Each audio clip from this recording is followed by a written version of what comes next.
Assalamualaikum warahmatullahi wabarakatuh. Perkenalkan, nama saya Rafli Nantas, saya dari Prodi Manajemen di Universitas Teknokrat Indonesia. Dan saya akan menjelaskan tentang sistem ekonomi dan bisnis. Sistem ekonomi terbagi menjadi dua, yaitu ekonomi makro dan ekonomi mikro.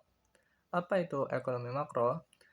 Ekonomi makro adalah bagian dari ekonomi yang melihat pada beroperasinya ekonomi sebuah bangsa sebagai satu keseluruhan terkait faktor lingkungan, demografi, ekonomi, politik, dan lain-lain. Ekonomi mikro adalah bagian dari ekonomi yang melihat pada perilaku orang dan organisasi dalam pasar tertentu terkait customer, supplier, dan lain-lain. Dan juga ada dalam ekonomi mikro perkembangan sumber daya. Studi mengenai cara untuk meningkatkan sumber daya dan untuk menciptakan kondisi yang akan menggunakan sumber daya tersebut secara lebih baik.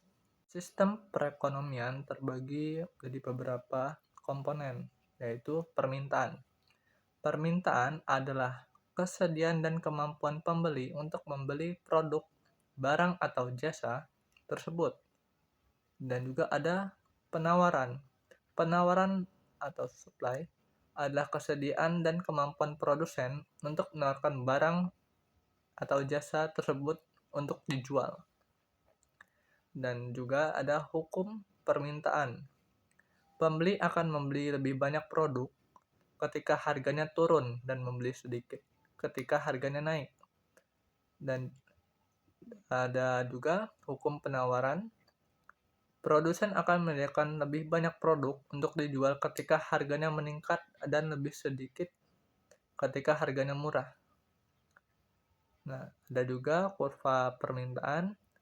Kurva permintaan adalah grafik yang menunjukkan beberapa banyak unit yang akan diminta atau dibeli pada harga yang berbeda-beda. Nah, juga ada kurva penawaran.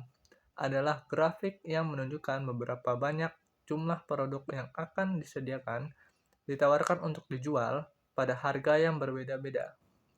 Harga pasar, harga yang memaksimalkan laba di mana jumlah barang yang diminta sama dengan jumlah barang yang ditawarkan. Surplus adalah situasi di mana kuantitas yang ditawarkan melebihi kuantitas yang dimintai. Dan defisit adalah situasi di mana kuantitas yang diminta melebihi kuantitas yang ditawarkan. Baiklah, itu saja yang saya sampaikan. Terima kasih telah menonton. Saya pamit undur diri. Terima kasih. Wassalamualaikum warahmatullahi wabarakatuh.